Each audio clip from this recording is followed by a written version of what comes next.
नमस्कार दोस्तों, भारतीय संविधान के इस एपिसोड में आपका स्वागत है। आज हम चर्चा करेंगे जनहित याचिका का बदलता स्वरूप।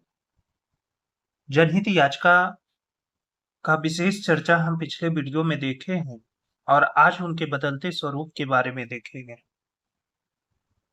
1980 के आरंभिक वर्षों में जब जनहित याचिका का शुरुआत हुआ था, उस समय इन याचिकाओं के माध्यम से न्यायालय में ऐसे मामलों को लाया जाता था जिससे याचककर्ता बिल्कुल प्रभावित नहीं होता था।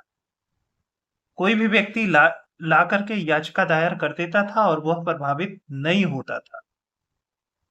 सामान्यतः यह याचिकाएं समाज के प्रताड़ित तथा शोषित वर्गों जैसे बंधुआ मजदूर, बाल श्रमिक, कैदियों आदि के मानव अधिकारों की रक्षा के लिए दायर किए जाते थे।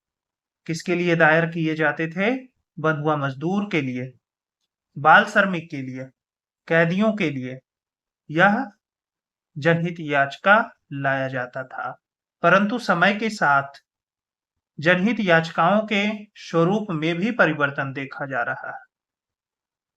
वर्तमान समय में जनहित याचिकाएं समाज में व्याप्त समस्याओं, कुरीतियों आदि से भी सरोकार रखने लगा है। यह याचककर्ता भी इन समस्याओं से प्रभावित हो सकते हैं। यह याचककर्ता जो है इन समस्याओं से प्रभावित हो सकता है। कुछ मुद्दे जिन्हें जनहित याचिका के माध्यम से न्यायालय के समक्ष लाया जा सकता है। उन मुद्दों में हम देख सकते हैं दैनिक आवश्यकता से जुड़ी बातें। दैनिक आवश्यकता से जुड़ी बातें कहने का आशय यह है स्वच्छ पेयजल, बिजली, प्राथमिक चिकित्सा इत्यादि। बाल मजदूरों के हितों का संरक्षण तथा उनका पुनर्स्थापन। दलितों के खिलाफ हिंसा, दलितों के खिलाफ हिंसा। अनैतिक टेलीविजन कार्यक्रम। आप देखते हैं टेलीविजन पर विभिन्न ऐसे कार्यक्रम आते हैं जो समाज के हित में नहीं, व्यक्ति के हित में नहीं है, घरेलू हिंसा को बढ़ावा देता है। उस स्थिति में पीआईएल दायर करके जनहित याचिका ला करके इसे रोका जा सकता है। शैक्षणिक संस्थाओं में रैंगिंग, रैंगिंग के कारण बहुत सारे बच्चे सुसाइड कर लेते हैं या फिर बच्चे डिप्रेशन में चले जाते हैं। इस पर भी जनहित याचिका दायर किया जा सकता है। पर्यावरण की सुरक्षा। आज देख रहे हैं बहुत सारी गर्मी बढ़ रहे हैं। इतना गर्मी बढ़ रहा है कि जिसका कोई सीमा नहीं। या कहीं ना कहीं हमारे पर्यावरण में पेड़ों की कटाई एवं बहुत सारे भौतिक सुविधाओं का प्रयोग ही बता रहा है कि गर्मी भविष्य में और बढ़ेगा। नेक्स्ट, भ्रष्टाचार। राजनीतिक में अपराधीकरण। आज व्यक्ति जिंदगी में कुछ भी किया हो, उसके पास बहुत सारे पैसे हो गए, राजनीतिक में चले आते। तो जहां लॉ मेकर है वही लॉ ब्रेकर है, तो फिर यह देश का कल्याण कैसे होगा? चुनाव सुधार। बहुत सारे चुनाव में आप देखते हैं सुधार हुआ है कि अब पैसे बांटना या फिर चुनाव का प्रोसेस, एक एक व्यक्ति जाकर के वोट करना। पहले क्या होता था कि व्यक्ति को पता भी नहीं है होता था और उनकी वोट कर दी जाती थी। विस्थापित व्यक्तियों की पुनर्स्थापना।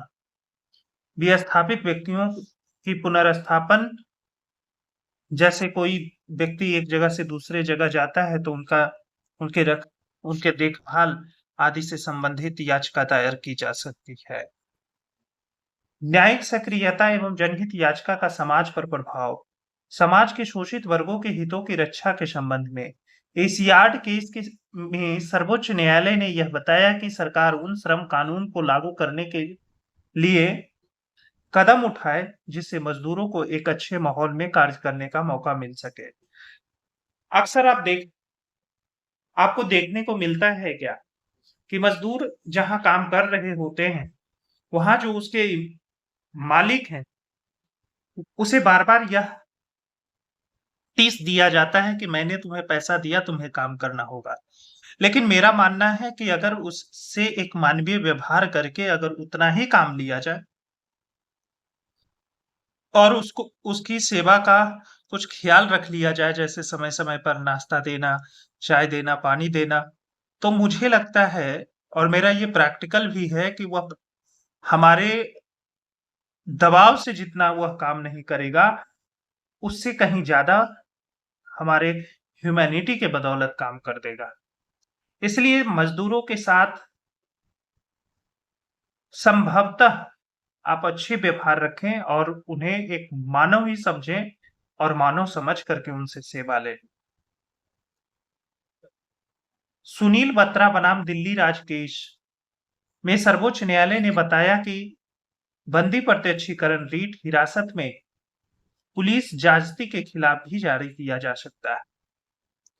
अगर पुलिस किसी को ले जाता है और पुलिस उस पर अत्याचार कर रहा है, उस स्थिति में भी बंदी प्रत्यक्षीकरण रीट जारी किया जा सकता है। विशाखा केस में सर्वोच्च न्यायालय ने यह बताया कि कार्यस्थल पर महिलाओं का शारीरिक शोषण गरिमापूर्ण जीवन जीने के अधिकार के विरोध है। इस केस में सर्वोच्च न्यायालय ने कार्यस्थल पर महिलाओं के शोषण को रोकने के लिए दिशा निर्देश जारी किए थे। पर्यावरण सेकेंड आता है पर्यावरण की रक्षा के संबंध में। पर्यावरण की रक्षा के संबंध में हमारे नेशनल ग्रीन ट्रिब्यूनल जो है वह विशेष रूप से एक्सप्लेन करता है, जो ताजमहल के केस के बारे में विशेष रूप से बताया गया है। इसे आप ध्यान से एक बार किसी सोर्स से आप पढ़ लें। राजनीतिक में अपराधीकरण को रोकने, चुनाव सुधार, भ्रष्टाचार को कम करने के क्षेत्र में तीसरा जो प्रभाव है जनहित याचिका का, वह देख सकते हैं। राजनीतिक में अपराधीकरण को रोकने, चुनाव सुधार, भ्रष्टाचार को कम करने। 2G स्पेक्ट्रम लाइसेंस का भ्रष्टाचार आप देख सकते हैं, इसमें लाइसेंस को रद्द किया गया था। 2G 2002 में सुप्रीम कोर्ट द्वारा नेता का क्वालिफिकेशन का निर्धारण के संबंध में लाया गया था। और सांसद अपराधी सिद्ध होने पर सदस्यता समाप्त करना, यह भी इसी प्रभाव के अंतर्गत आता है। जिस प्रकार से जनहित याचिका का प्रभाव जो वर्तमान में देखे जा रहे हैं, इसके साथ साथ और भी कई अन्य बिंदु हो सकते हैं जिसे आपको भविष्य में ऐड करना है। धन्यवाद।